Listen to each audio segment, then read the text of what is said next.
Unfortunately, life doesn't give us a rewind button. Traffic and surveillance collected as part of the investigation shows where Marcus David Peters was on May 14th before the deadly shooting. He was driving his car to the Jefferson Hotel where he worked security part-time.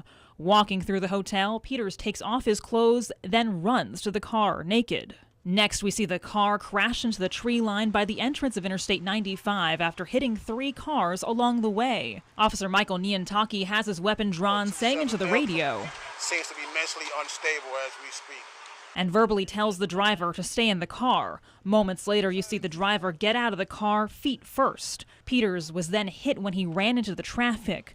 The officer keeps his distance and switches to a taser. You can see Peters get up and start walking to the officer. "Back the up! Put the taser down or I'll shoot. I'll deploy." From the time Mr. Peters stood up and made his comment, it was all said and done in 18 seconds, ladies and gentlemen. The taser is then discharged, but police say only one of the 2 prongs went into Peters, appearing to have no effect.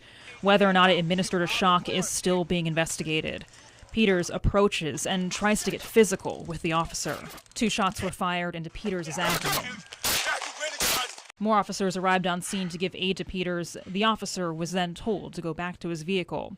In the press conference, the police chief says people should not pass judgment on the situation before we get all the facts. And the first time, people want answers right then and there. I don't have answers. We want a fair and thorough investigation.